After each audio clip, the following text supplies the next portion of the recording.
Hey, what's up, everybody? What's going on, AMP? Welcome in to another brand new episode of Snaps, your favorite daily college football podcast. Or you know what? I hope just a college football podcast that you really enjoy to the point where you want to do things like maybe subscribe to the YouTube channel, hit the like button, share with your friends, give you some more information on that in a bit. But today is a day of celebration. I'm one of your hosts, T-Bob Hebert. I'm joined as always.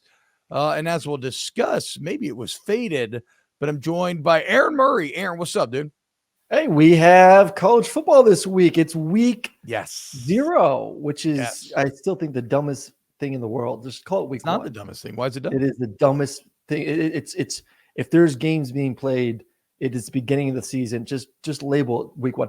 I don't know what's dumber, it being called week 0, or as our great producer sent us a message on Saturday night, which I didn't realize, USC, with all the hype heading into the season, is on the Pac-12 network to start the season off. Well, this is there's something wonderfully appropriate about USC starting the season on the Pac-12 network in week 0, because it's very emblematic of the Pac-12, like why it died, right? It's actually kind of the perfect use case example of how we arrived where we currently exist in this state of college football. It's week 0, and it's awesome. First off, week 0 is the best, but no, week 0 makes sense because it's not tight enough to be week 1. This is look, Aaron, when you go to run a marathon, do you just walk out your door and do it, or do you train for it? Right? Do you acclimate? Like when you start football camp, do you just start in full pads? Do you have shells on at first? Like, what are you talking about? This is the proverbial dipping of the water. This is foreplay. This is maybe over the shirt, maybe even under the shirt. Then give us group of 5 teams the entire time. I know the majority of them are group of 5 teams, but you can't say it's a little teaser when you have Navy versus Notre Dame, when you have Vanderbilt. I know it's Vanderbilt, but still a Power 5 team. When you have USC playing, then just give us a jamboree of a bunch of cool group of 5 games where I don't feel like I have to necessarily sit down on my couch and watch the games because I'm not going to really miss anything. This is real football with real teams, big-time teams that are must-win situations already. So, yes, this week does mean something. This isn't a warm-up, T-Bob. If Notre Dame loses to Navy, they just can't say, oh, it was week 0. It was a warm-up game. That doesn't count. If USC loses to San Jose State, they can't say, oh, it was a warm-up game. It's week 0. It doesn't count. No, this shit means something. It's real. It's week 1. Football starts. Label it as such. Okay, I'm not going to bog this show down in just a horribly boring semantic argument. All I'll say is my feeling on it, I love week 0, but it is an interesting needle that you need to thread in my mind, where I want games that are somewhat interesting, but not too good, right? Because again, this is a teaser. This is not the full act. This is but foreplay. And so I actually think they did a pretty good job of that last year. I'm missing a little bit of the excitement that I had with Northwestern Nebraska next year, which admittedly 2 bad teams, but pretty even teams. But I want to see how Sam Hartman does in Notre Dame for sure. Yeah. I'm super pumped about that. I want to watch Caleb Williams starting his Heisman campaign. I think both those teams probably roll. I don't know. So no, I love the idea of week 0. And then we get to the main course next week. But the bottom line is college football is returning, no matter what you want to label it. And that's big for us because that's what we do here. We love college football. And we're going to start to break it down today. This week will be our kind of conference preview week. So we're going to give you our predictions for how we think the Power 5 are going to play out. And we'll kind of just stick to the big teams mainly here. We're not going to do team by team, award by award. But before we get into all that, let's get to our opening comment of the day. Remember, youtube.com/@volumesnaps is the YouTube channel. And if you want to get involved or you want to just help support the show, you can always hit the like button, subscribe, trying to push to 3,000. And you comment on any of the videos, we pick out one comment a day, we read it. This comes from The Consultant. Anybody want tickets to the Texas game? I can't attend and am forced to sell my tickets. 2 side-by-side tickets in a prime location as close as you can sit without being blocked by the players and cheerleaders. No ramps or stairs to walk up, and restrooms and concessions are within 30 feet of the seats. Comment if interested, and roll tide. That last part's a bit weird. I thought this was a bot for sure. It sounds like a lot of Twitter bots I have hawking me Taylor Swift concerts, tickets, but comment if interested in roll tide. Sounds like maybe that's real. So if you want to go to Bama, Texas, I guess hit up the consultant. Shout out, dude. Thanks for listening and commenting, man. Also, shout out the consultant, a real mensch, driving comments in the YouTube, out, in the chat, which actually helps the algorithm. All right, so we're going to talk ACC today. We're going to lump Notre Dame in there, and then we're going to get into the Big Ten. Before we do, Aaron, quick story. Michigan. Jim Harbaugh and Michigan announced today they are going to self-impose a 3-game ban. Your reaction? Doesn't matter. It's just get it over with, I guess. I mean, if you're going to do it now, if you're going to do it, just I'd rather get it over this season before all things change next year with additions of new teams in the conference. And who knows if you'll ever get an easier start to the season than you are this year for Michigan. So I listen, it's kind of like that neck that just won't leave you alone, that little bug that just keeps squirming around, which is essentially the NCAA and them trying to cling on to any sort of power. Just suck it up, get it over with, deal with it, move on. You're going to be 3-0 and call it a day. So good for them. Good for him by just being done with it. That's it. And hopefully we stop talking about it. I can't really get the energy up for this. I think that I think my thoughts are this. First off, the NCAA, just somebody make a fucking decision, dude. I know we live in litigious times, so I guess you have to make sure that all you're done, but just make a fucking decision. Sit there and watch Will Wade go through this with the IARP forever. You watch it just takes years to arrive at the most minuscule and pointless rulings ever. It's kind of a big sure whatever. It reminds me what LSU did a couple of years ago when they were awful and they were like, you know what? They're in 2020. I think they were 5-5. And they're like, you know what? We're gonna do a bowl ban, self-imposed bowl ban, okay? Because we know what we did was wrong. We should not have taken funds from that children's hospital. So with that in mind, 5-5 self-imposed bowl ban. Okay. Yeah. There you go. It hurts us more than it hurts you. That's Michigan right now. Here is maybe the one interesting thing about this, Aaron. What's the old saying? When the cat's away, the mice will play. With Jim Harbaugh out the first 3 games, does Michigan just fucking sling the rock? Just throw it 30 to 40 times a game and let JJ McCarthy flourish? I think they needed to, regardless if he was going to be there. I think he knows that JJ improved significantly through the season last year, and he kind of wants to see, was that real or not? Similar to, I would say, like Florida State and Jordan Travis. Like, you got some weapons, even more weapons than you did last year, but was that 6-game stretch where Jordan Travis was, one of the best quarterbacks in America? Was that just a 6-game stretch, or was that something that we can count on heading into the season? I think Michigan fans and Jim Harbaugh also need to know, was that Ohio State game, obviously the Big Ten championship game, which was a blowout, and then the way he played versus TCU, especially in the second half, was that legit, or was that just a small sample size and just things worked out perfectly for those few games? So I think they wanted to kind of let the horses run wild, let JJ see if he did take significant strides in the right direction, and then kind of feel even better about what you could be like when you do eventually get to a 14 playoff. So, I would love to see it. I don't think it would be, once again, I don't think it would have been different if he was on the sideline or not on the sideline. They need to know, can JJ McCarthy win us a championship? Because that is right now, to me, that's the only question. Okay, hold on now. Receivers a little bit. Whoa. We're previewing Big Ten later. I know. No, don't finish yet. You started it, damn it. No. I just wanted to say, when the cat's away, the mice will play. That was actually like my entire end game with that whole bit there. But we will talk Michigan a bit more coming up in the show. Another story that made the headlines this weekend, your boy, Aaron Murray, Carson Beck, named, it's hilarious to me that he still wasn't named starter at this point, given how much it's been known, right? It's the Schadenfreude created by the transfer portal, where you have to try to appease these backup quarterbacks. You got to try to keep everybody happy, make sure everybody feels like they have a chance or something, when everybody knew for months and months and months now, since the spring, that Carson Beck was going to be the starter. So Carson Beck officially named starter, Aaron Murray. And I think this is the perfect time to break down Carson Beck in a way that only snaps can, and that is with a Snapchat.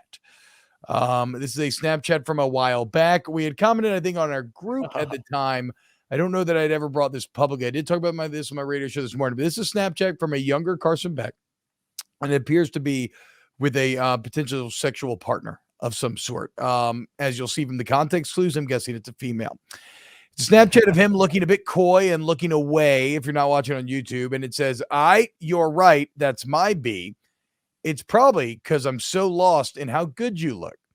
Not trying to be weird, but specifically when your boobs are out, it gets my blank on hard immediately. Crying emojis. Is tits worse than boobs? I don't know. It feels a little more crass. It says when your tits are out, it gets my shit hard and hard immediately. There's a lot to break down here. First off, the anime guy, uwu, soft male energy coming out of this is next level. This is not starting quarterback energy. Yes, and if anybody thinks, no, it's not. It's not at all. He seems to be, and I guess because he's shy or something or another. Maybe he's like, I'm a nice guy. Maybe he's an overly nice guy. He seems to think that she will be somewhat impressed or surprised to learn that he gets aroused when he sees boobs. He himself thinks it. I mean, they're not trying to be weird. Are you kidding me? What is that line? There's nothing weird about that. It's actually the most normal thing in the world for you to get aroused if somebody shows you their boobs. Look, the bottom line here, Aaron, answer me this. What would Stetson Bennett snap? What do you think Stetson Bennett would snap? Do you think Stetson Bennett would snap this? Or would it be like, show me your boobs, I'm Stetson fucking Bennett? Well, the thing with Stetson Bennett is he had a flip phone, which I don't think supports any sort of these apps to be able to do it. Even stronger alpha energy. Way stronger alpha energy. Didn't need to snap it. He just shows up downtown Athens, looks at a girl, and she knows it's time to go home. I do think this is, I don't know when this was taken. I don't think this is recent, correct? This is a little bit older of a picture. I believe so. I was going to say his one out. This is backup quarterback energy. And to be fair, from the haircut, he is clearly younger here. This is not current Carson Beck. This is not current. And everything that I've gathered by talking to him and people there at Athens is the maturity that has gone on and the leadership aspect of it. Mm-hmm. So just like my boy Quinn Ewers, who decided to cut the mullet, grow up, be a big boy, really focus on football. Carson Beck has gotten a girlfriend. Don't know what she looks like or if she's well endowed like the girl that he likes in this picture are, but seems to be extremely focused on winning a championship, getting out of Athens, and being a first-round NFL draft pick. So that was old, immature quarterback, QB2. I mean, look, QB1 is ready to go. I was going to say, you were QB1 forever. From your first days on campus, would you, is that how you used to speak? Is that how you used to flirt a little bit? Because that's the most beta flirt. We didn't have Snapchat though, so I didn't have the opportunity to send a picture and try to do that. It was more of the old school Stetson Bennett way. You show up, you give a wink, a little smile, a wink, little eyebrow raise. I cannot fathom what it's like. We're out of here. I cannot fathom what it is like to be so good looking and confident that a wink, an eyebrow arch, and a smile can close the deal. But I believe it. I mean, look at you. Give me one right now. Pretend like I'm a hot girl. Is that really it? Okay. That may be okay. That works. Okay. I thought you kind of that was more of the cleared on me right there. Oh, okay. Yeah. Now we see her. Ooh, I'm feeling a little hot and bothered. Am I blushing a little bit right now, dude? I kind of see what they're getting at. Damn. Okay. You kind of lost me once you started the purring. You love to purr. Actually, it's one thing that people may not know about. You purr a lot. I do. And it's whenever we're talking about something sexual. Which leads me to believe that you never not that she doesn't, but so do you purr in real life?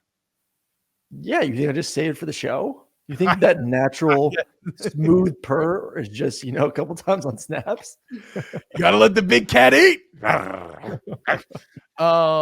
Look, okay. So again, while I'm being highly critical of Carson Beck here, that's not national championship quarterback energy. That said, like you said, that was old Carson Beck. I'll allow him the room for improvement the same way we're going to allow a lot of room for improvement on today's show. Also, real talk though, Aaron, if you really believe how good you think Carson Beck's going to be, you should put your nuts on the line. Give me your honest SEC ranking. Not the one that you think you could get away with. Not only you get away with without being completely lambasted. Let me pull my list up again. Let me see honestly where I would put him. No, because honestly, you think he should be like first, second, or third. So just tell me who's ahead of him.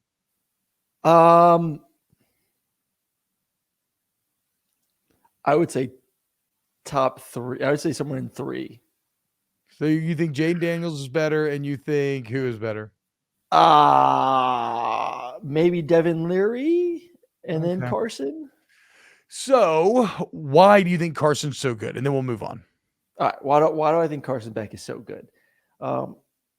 He has the look factor. And I'm not talking about like attractiveness. I'm talking about what it looks like to be a starting quarterback. He's a big dude too. He's people look at him like, oh, he looks like some skinny, lanky dude. No, he's thick, big hands. You see him, he's physically impressive. He's the type of guy that we talk about, like, can you walk at the combine and scouts be like, oh, that looks like a football player. That looks like a quarterback.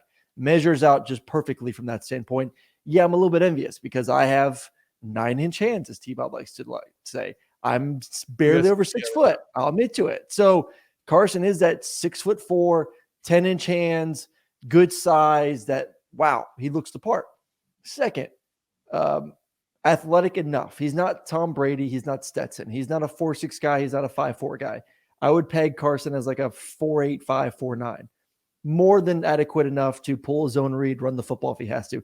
Not his forte, but he's athletic enough. Played middle infield in high school. He can move side to side. The thing that gets me excited about him is he's a pure passer of the football. What I mean by that, it's effortless. There isn't a lot of extra motion. There isn't a muscle look to his throw. It comes out with ease. The way his body works is perfect from the ground up. He keeps a great base, short front stride, and can make every single throw you want. The dagger routes, the post routes, the go balls, the wheel routes. There isn't a throw in his arsenal that he can't throw at a high level. So I just think he's the full package, man. Besides him not running a 4.6, which once again, like there's plenty of video of him running the ball and it looks pretty damn good. He can do anything he wants with a football in his hands. All right, there you go. A passionate yet still to be seen argument in favor of Carson Beck being that Heisman candidate that Aaron Murray thinks he potentially could be. But T-Bob still won't place my damn bet. Why won't you place my bet? Did you just because I was waiting for the Snapchat to leak. I was waiting for 2 things. First off, I was waiting for the Snapchat to get out there and start to gain some steam, and then I was also waiting for them because you got to listen. I'm helping you. I'm playing on a different level than everybody else. When Carson Beck is named the starter 2 weeks before the season, what do you think that does? You think that probably hurts your Heisman odds because you know he's going to play. Wrong. All of a sudden, investors see, wait, why is he just winning the starting job now? If he's going to be a Heisman hopeful, shouldn't he won it weeks ago? Are they crazy? So you're telling me that I'm going to bet on the Heisman, a guy who just won the job 2 weeks before the game, and then so what do the Heisman odds do? They go up. Okay, I got you value. Don't worry. I'm playing the long game. Someone told me this today. I think I was doing an interview on with New Heisel and Chris Childers, and Chris Childers asked me this question: Is being the Georgia quarterback the best quarterback job in America heading into the season?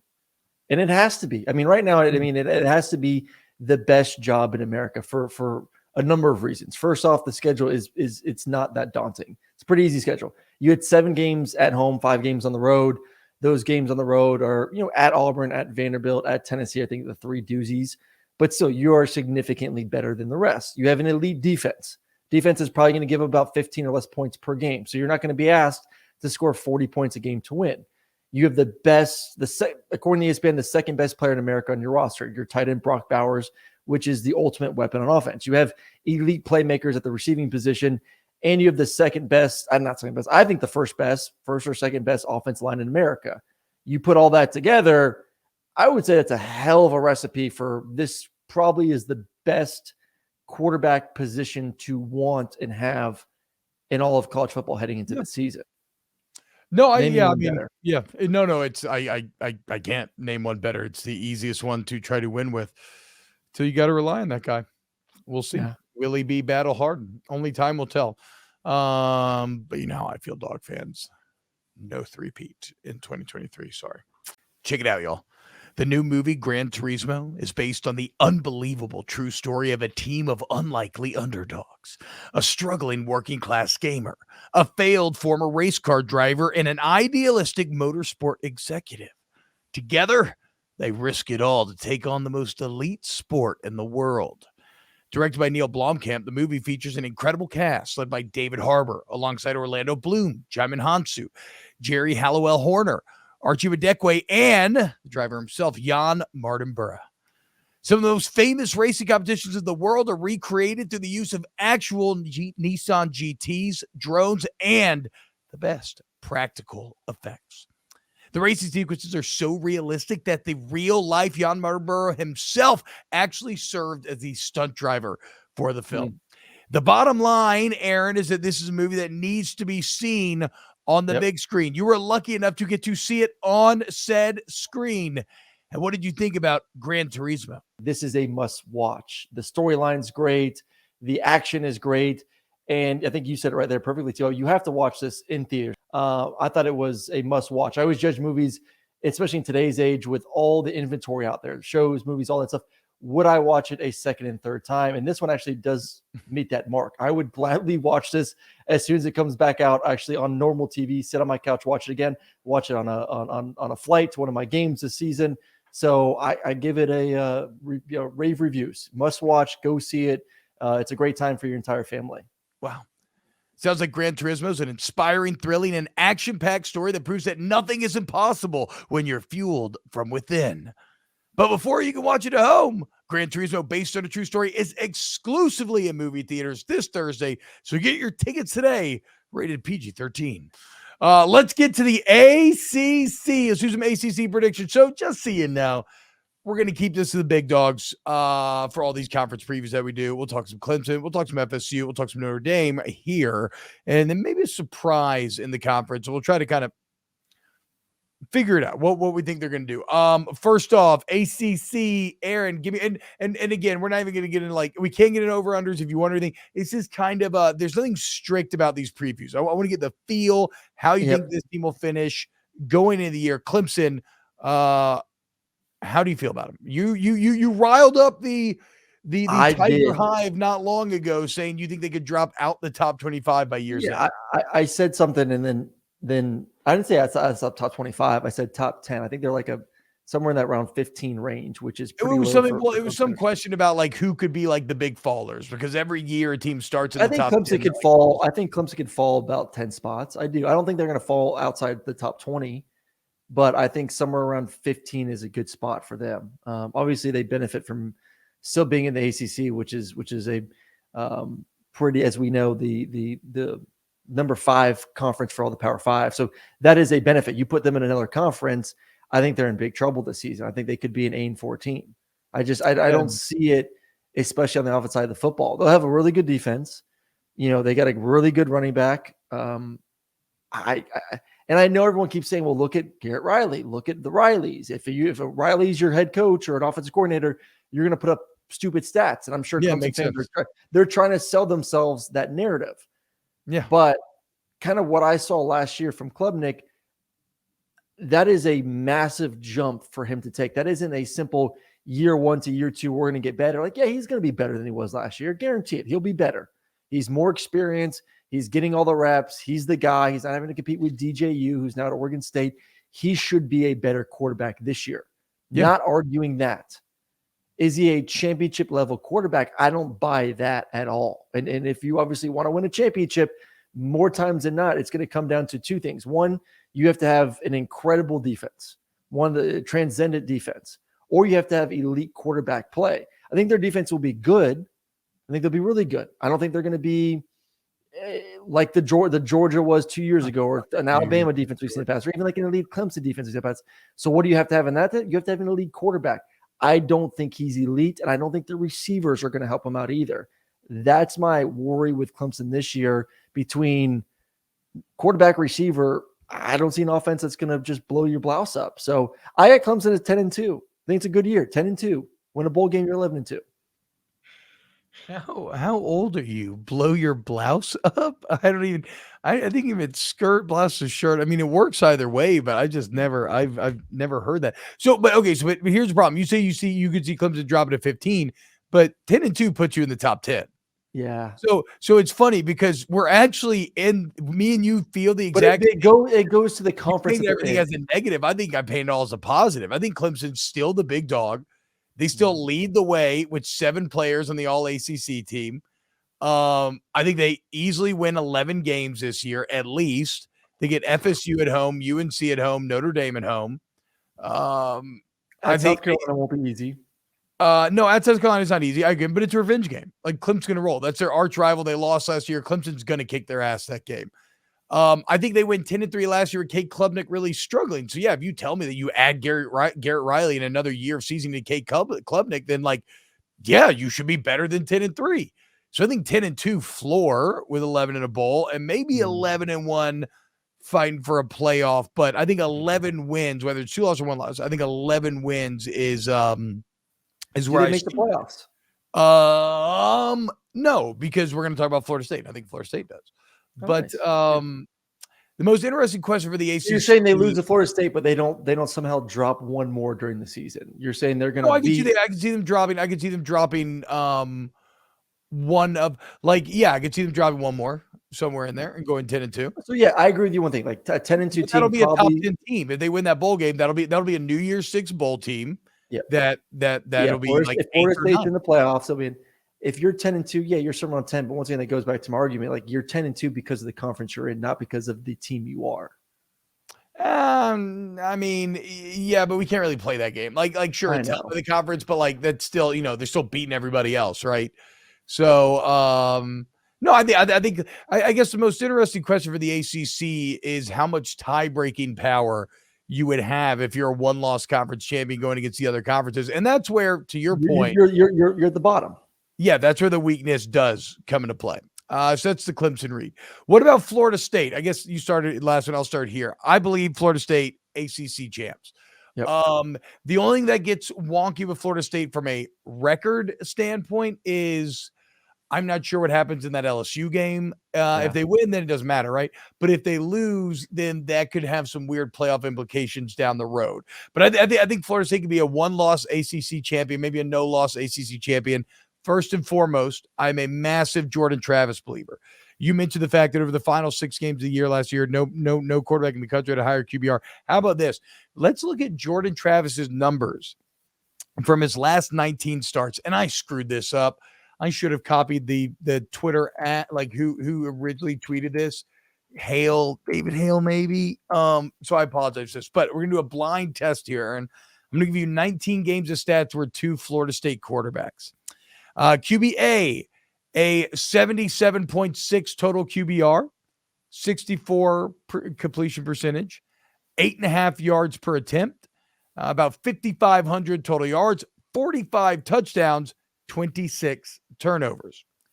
Player B, 81 QBR, up from 77, 64 completion percentage, 9 yards per attempt, 5,100 total yards, 47 touchdowns, just 9 turnovers. Do you know which 2 quarterbacks I'm comparing there? Jameson and Travis? That is Jameis Winston and Jordan Travis. Jordan Travis' last 19 games are better than Jameis Winston's last 19 games were at Florida State. Yeah. And if you want to get into things like explosive rate, they have the same explosive rate, pretty ridiculous, like 18 or 19%. The point is Jordan Travis is psychotically efficient when it comes to the amount of volume of production that he creates with the pseudo limited touches, maybe compared to like Jameis, who had nearly 400 more total plays in that stretch. But he turns the ball over way less than Jameis. He's accounted for more touchdowns. Like Jordan Travis is great. And what happens then when you give him first team all ACC wide receiver and Johnny Wilson? You know, I love Keon Coleman. They brought up from Michigan State, their Michigan State's best receiver. Winston Wright Jr. coming over from West Virginia, their best receiver to be in the slot. Trey Benson is the first team all ACC running back who averaged 11 touches for like 75-yard rushing a game last year. Again, hyper explosive and efficient. Jaheim Bell at tight end from Jaheim Bell, right? Jaheim Bell tight end now from South Carolina. The entire offensive line is made up of juniors and seniors. The entire team is.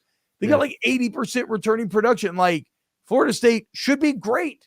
Florida State could potentially be championship good. They have the elite quarterback. They're good on the lines. They got elite weapons. Like, I just don't see a weakness. So yeah, I'm saying FSU ACC champs. I see. I like ACC champs. My one worry is I think LSU is a better football team.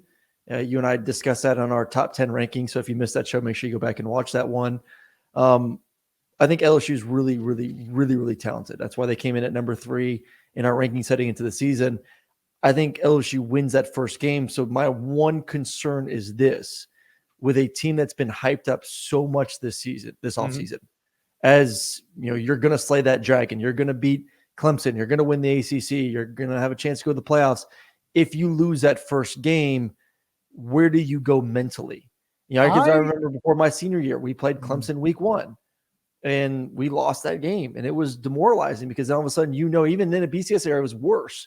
You know, then your margin of error significantly goes down. And there are tough games on their schedule. I mean, you do have to go to Clemson. You know, Duke is a good team, maybe wink, wink, wink, my surprise team in the ACC heading into this season. You do have to play at Florida at the end of the season. You're better than Florida, but you still have to go to the Swamp in a rivalry game, and you were better than Florida last year, and you beat them by a touchdown at home. So I'm just saying my one worry is if and when I do think they lose in week 1, what does that do to the team psyche heading into the rest of the season? Can they still win the ACC? Yes. I think if they lose week 1, I don't think they make the playoffs though, because I do think they drop one more along the way. So a couple of things. It's a valid concern mentally what you're talking about, but at the same time, I think if you have real like championship makeup, then you are a team that can overcome it by simply saying, look, we have a lot to play for. Okay. What are we going to do? We're going to be little sad, whiny boys and just lay down and be like, oh, it's over. Or are we just going to pick ourselves up and week by week focus on it? No, I mean, look, the loser of that game won't make the playoffs. Look, mathematically, that is you are correct. A 2-loss team has never made it, meaning you have no margin of error, but you could. I agree with you. Like if we're just saying what will happen, I agree. The loser will not. But that's also, you know, that could be because maybe the loser isn't as good as we're actually thinking they are as well. Right. I mean, these are all preseason predictions. So no, I like mentally this team, and also this team went 3-3 before finishing very strong last year. Like mentally, this team should be able to overcome that loss and still accomplish their goals by simply telling themselves, look, all of our goals are still in front of us. But again, I don't think it's a guarantee that LSU wins. I don't think it's a guarantee either. I think LSU's the better team, but it's like a 4-point spread right now. So I mean, it'll be a very competitive, close game. Hopefully less sloppy than the game we saw last year. I don't anticipate to see it. I think if you watch both these games back to back, how are these the same two teams a year later? I mean, it is going to be so much more. That's crazy to think about. Professional like football game compared to the ugly mess, which was it was so ugly, it was beautiful. What we witnessed last year in that first game between these two. Yeah, they were basically like gangly teens going through puberty last year. And now they got abs and they're all jacked and confident and ready to fight. So we're high on FSU, higher than Clemson. The FSU, the Snaps thinks they're going to be ACC champs. Let's go to the Independents, who's kind of ACC, Notre Dame. And to me, Aaron, Notre Dame's one of the biggest wild cards in the country. And it's simply because last year was one of the weirdest wild card seasons I've ever seen. You started 0-2, looking good against Ohio State, and then losing to Marshall at home. Then you finish the season 9-2 from that point on with like a dominant win over Clemson, but then with like a random 16-14 Stanford loss thrown in the mix. Like this was as inconsistent of a team as I'd ever seen last season. What do you make of them this year? Well, I mean, even the game versus who was it? Ohio State at the beginning of the season, they were in it too, and then they look good. It's a good game. Yeah, they look good. Then they lost to Marshall. It's like what? Listen, why did they lose those games last year? What was the missing piece? It's the quarterback spot. Offense, quarterback. Yes. Yeah, it was a quarterback. I don't even say it was the entire offense. I just think it was the quarterback. Now look at this guy. If you're watching, I pulled this picture up last night with Sharon saw it. Instagram picture. Sorry. Yeah. Go ahead. Yeah. And it was lights out afterwards. No. Start that story again because I was talking over you. What happened yesterday? Sharon saw me text this to you boys, and it was kind of like game on. So Oh, you're saying your wife Just had sex with imagine you. like a nicer, fluffier beard on me. Like if I could grow that beard, I think I could look like Sam Hartman. I think Your so. wife had sex with you simply because she saw one Instagram post of Sam Hartman stretching his hip flexors. I think, yeah, I guess so. I don't know. Yeah. It just coincidences don't really happen, right? When you're He 4 years looks married. like he looks like a more rugged Disney prince. Like Yeah. if Prince Eric, like literally if Prince Eric grew a beard and had more lumberjack Do you think energy. he'd be attractive if he didn't have the beard, though?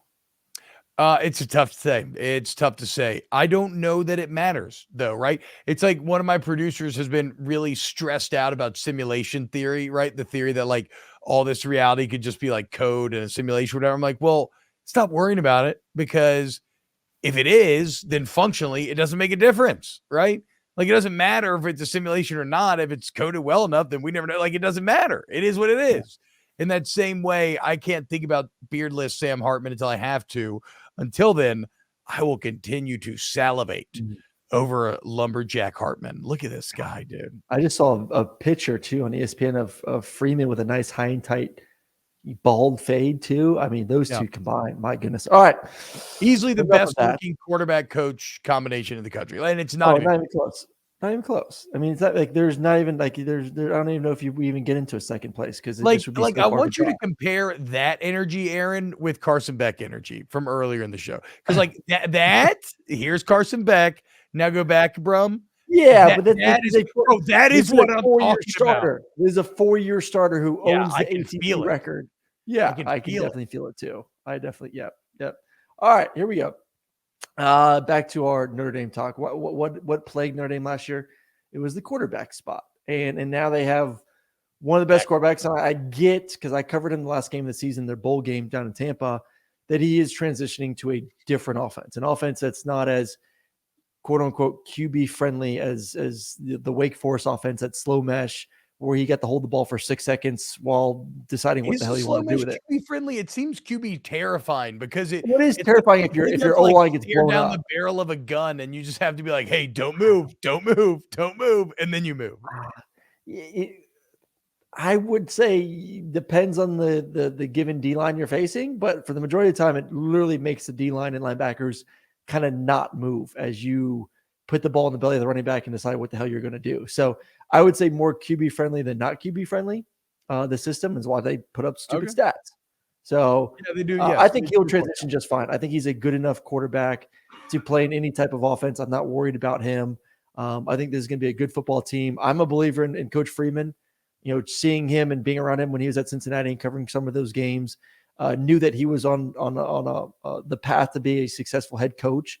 Had a good year one without the most important position in the world. I think year two, I don't think Notre Dame's a playoff team. I don't think so. I think you talk about margin of error, they have to go undefeated. And when you have games versus Ohio State, they can lose one. Versus USC, they can lose one and go easily. They have a good enough. But they need a lot of help, though. I don't think they would need a lot of help. Like the help, it's a natural help that always come. Like I think a one-loss Notre Dame would get in over a one-loss ACC champion unless it was Florida State losing to a good LSU team. A one-loss Notre Dame team would not get over a one-loss Big Ten or not a one-loss Pac-12, Big 12, or ACC. Man, that's bullshit. They probably have wins over USC and Clemson, or wins over Ohio State and USC. Like, what do you mean? And I guess I don't want to go too far down the hypothetical bandwagon. I have respect for Notre Dame's schedule. I think do too. It is a very good schedule. I think a conference champion, a one-loss conference champion, unless it was a Clemson or Ohio State one-loss conference championship, which you beat, that's the discussion we'd get into. So yeah, it's definitely possible with one loss. I'm just saying it's more likely than not that a one-loss Notre Dame team is on the outside looking in at the end of the day. I think that it's more likely than not that it ain't no one-loss Notre Dame team, unfortunately. That too. I love Marcus Freeman. I'm not worried about the defense. It's his side of the ball. I think the defense is going to be great. Now you add Sam Hartman. I'm not worried about losing Tommy Rees because you had Hartman. Hell yeah. At the end of the day, though, this schedule is the problem. Ohio State, USC, Clemson. At their peak, at their absolute peak, I think they win one of these three. I can't even see them winning two of these three. I think they probably lose all three. So 9-3 feels like a very realistic year for Notre Dame. Even if they win one of these three, maybe a slip up elsewhere. Yeah. I unfortunately and I feel like it's a really good year for Notre Dame as they continue to try to find themselves in the wake of the Brian Kelly era. I just wonder if Irish fans would feel the same. But 9-3 feels like exactly where they're going to land. Well, I think it depends on what those losses look like. I think if you're 9-3 and they're all competitive games, I think you look at it as we're about to be a 12-team playoff the next year. We're in a prime position, especially the way he's recruited. They've done a great job recruiting. The way that Marcus Freeman is recruited, we're going to be a playoff team more times than not going forward. So I think 9-3, and if you can make those games competitive, I think fans should be excited. I do think I have them at 10-2. I actually have all three of these teams at 10-2. I have Clemson as a 10-2 football team. I have Florida State as a 10-2 football team. And I have Notre Dame as a 10-2 football team. All right. Who do they weed out of those three? Who do they beat? Ohio State, USC, Clemson. Yeah, who does Notre Dame beat? Ohio State. Oh, okay. That's a big boy right there. That's a pretty surprising prediction. Aaron, what's your surprise team for the ACC in 2023? I think my surprise team is just because it's that we view them as a basketball school, but let's not forget they went 9-4 last year, and Elko was only his first year coaching. Returned the entire roster pretty much. Returned majority guys on both sides of the football. Returning starting quarterback who had a great year last year. I think Duke could have a good year. There you go. I think Duke. And let's temper expectation. I'm not saying Duke is going to win the ACC. I think Duke could win 8 games again this season. I think if you're 8-4 and you're Duke, and your back-to-back seasons going 8 wins with a chance to win 9 in a bowl game, I think that is massive for that program. So I think they have the talent to do it. I must be boring because I look, I'm not gonna lie. I don't know shit about Duke's roster. I know 2 things. I know that I also chose them as surprise simply because I like the idea of Duke being good. And like you, I am pretty amazed by the Elko turnaround. Yeah. Going from 3-9 to 9-4. More importantly, going from 0-8 in the ACC, a bad ACC. They were 0-8 last year under Cutcliffe, then they go 5-3 year one. I just want to see if they can follow it up. Like if Duke's good, that's just cool, and that helps out a conference that needs some sort of meat to support its 2 big teams at the top. All right, so there are your ACC predictions. Let's get in a little Big 10, Aaron Murray. And let's start with the team that I think is the best team in the country, the Michigan Wolverines. Sorry. I don't know why I said it like that. I think Michigan 12-0. 12-0. Big Ten champs going to the playoffs. 12-0. I'm with you. I think that this is what they've been working towards for 3 years now. I still don't think they win the Natty. I think they do get the championships Monday. I think they're right in there, but JJ will have to turn into, and I keep seeing people say he's a first-round talent. I don't see it right now. He'll have to turn into one at some point this season for me to say that this team, they're in the same position to me, but they're just a little bit better than Clemson. They're better defensively than Clemson. They're a better offensive line than Clemson. I think they're better. I think they're about how they're like close with Georgia. They're better than they're better. I get it. What you're saying. Let me finish the weapons. Yeah, because I still think they're a better version than Clemson because of the quarterback and the receivers are a tad bit better. But those are the 2 things that, just like Clemson, will hold them back this year. I've spoken my piece on Michigan time and time again on this show.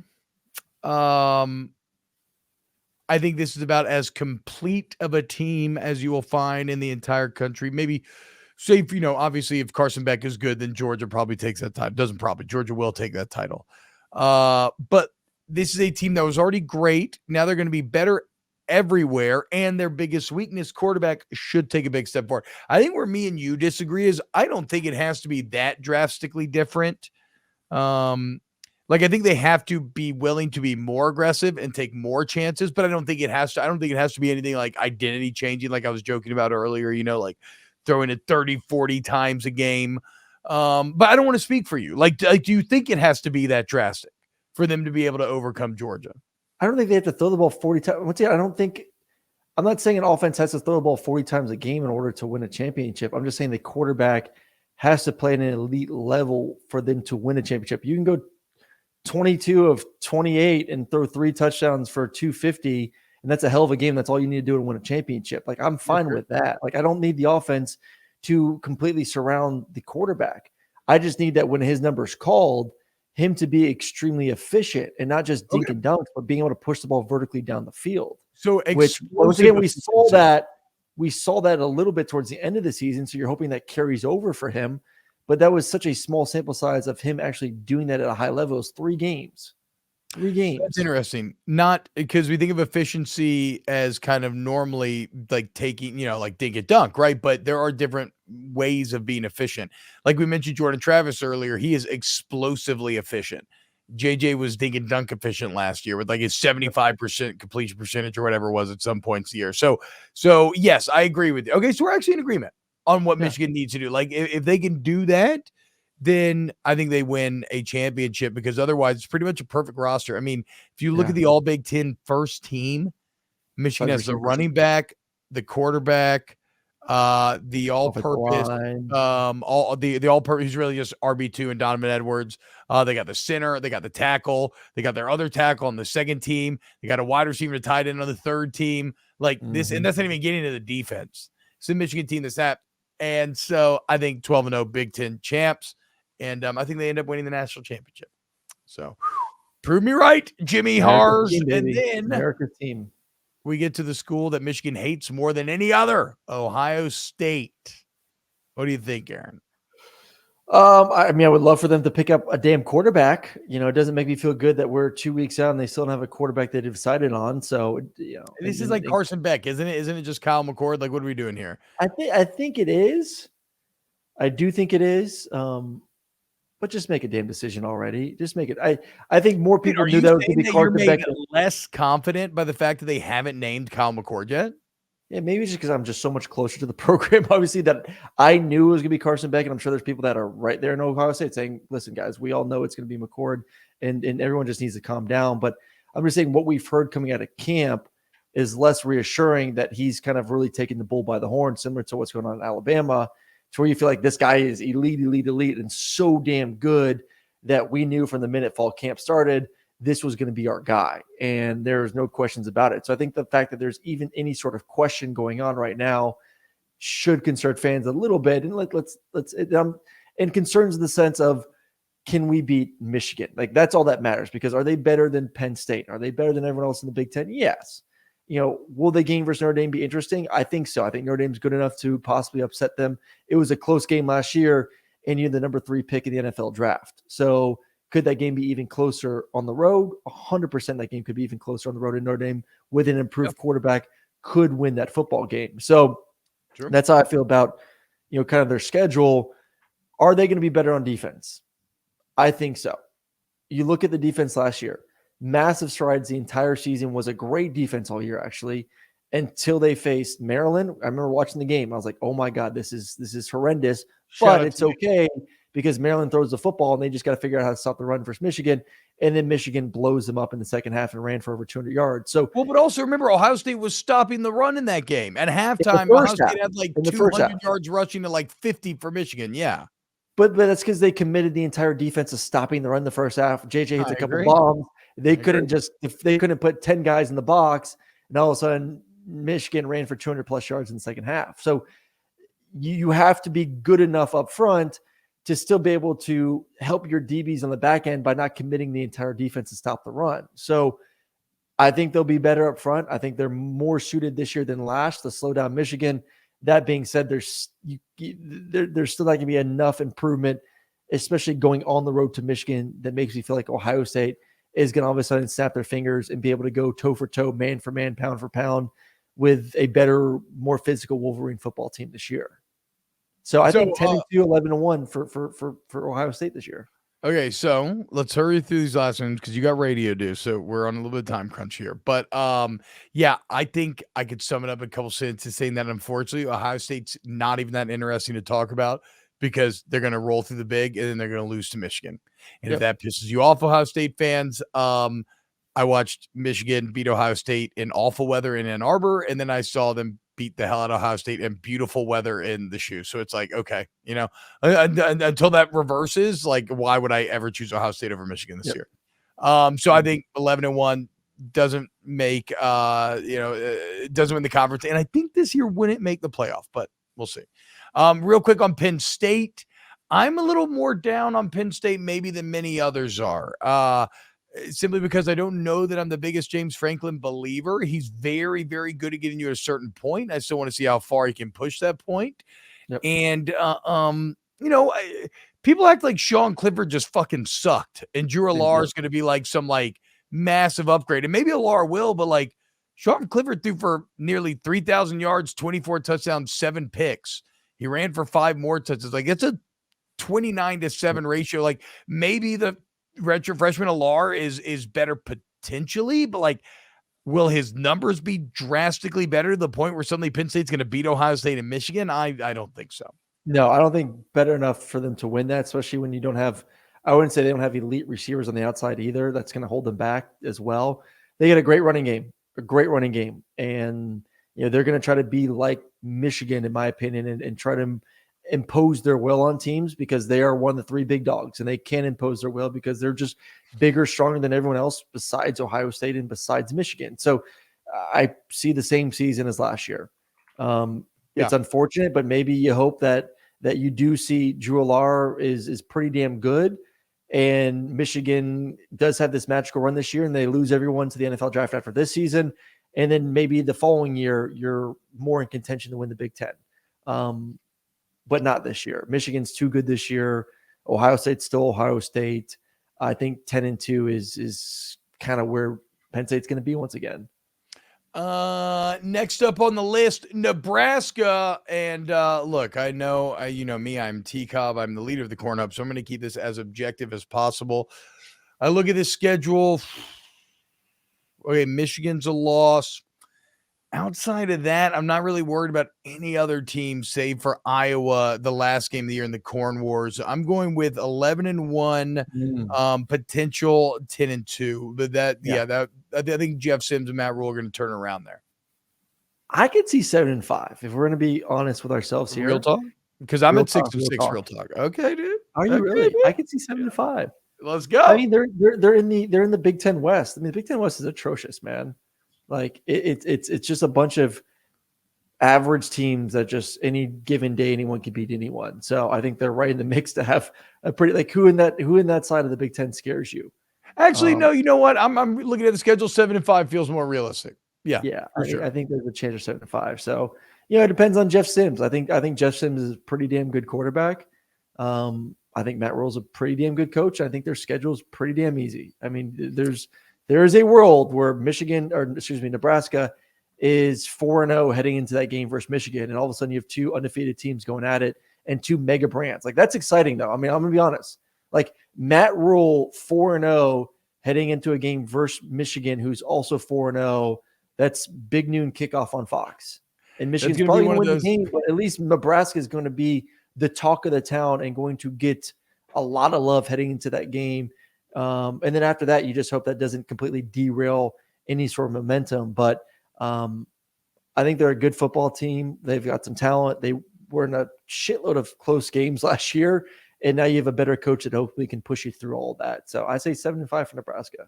That's going to be one of those classic college football things that we see all the time where like kind of an old power shows a sign of life, and they've got a huge match with a recent power, and it's at the old power's home, and it's like game days, everybody's hyping up, and then they just get fucking smoked. Oh yeah, Like it will be the big noon game. The environment's going to be incredible, but they're going to get fucking worked. Oh, it's going to be fucking awesome environment. Awesome environment for that game. My surprise team in the conference. I'm going to go with Iowa. It's a great defense. They return most of the side of the football. They'll be really good on that side. And just like I talked about earlier with Notre Dame, the missing piece was the quarterback spot. I mean, these 2 quarterbacks for both teams, Notre Dame and Iowa, 2 of the biggest additions this offseason with Cade McNamara leaving Michigan and going to Iowa. I'm not going to say they're going to be ball busters on offense, but they will be better on that side of the football. 8-4 team, maybe 9-3. Once again, weak conference, but they don't play Michigan or Ohio State. So you huge benefit from them for that schedule. And you have I think I was going to be great. In fact, my biggest surprise, I was going to zoom in even further and say that Brian Prince's offense is not going to be that bad. I think that by the end of the year, I think Brian Prince will hit his contract incentive. I think Iowa will average over 25 points a game. And I think with Cade McNamara that this will be a middle of the pack Big Ten offense when it comes to points per game at the end of the year. So that is my big surprise hot take of the year, is that Brian Prince will not be that bad. Where would 26 points have ranked in last year's Big Ten? That would have stuck you at 7th, 6th, and 7th right there. All right, Iowa, let's go, baby. Let's go, Brian. Prove me right. All right. That'll do it for today's show. Huge thank you for joining us here on Snaps, youtube.com/@volumesnaps. You want to like and subscribe, you can just Google Snaps Podcast, wherever you get your podcast, rate it and review it, please. Remember, comment on the YouTube videos every single day with your opening comment that you can be featured on. Thank you, Aaron Murray. A huge thank you to Ryan Brumley, Adam Gracia, Chris Tran, Pat Gunther, and Danny Cardenas. But the biggest of all, thank you to everyone who hangs out with us every single day. We'll continue to break down every Power 5 conference and our major predictions coming up this week. And look, I hope you have an excellent day. And we'll see you on the next episode of Snaps.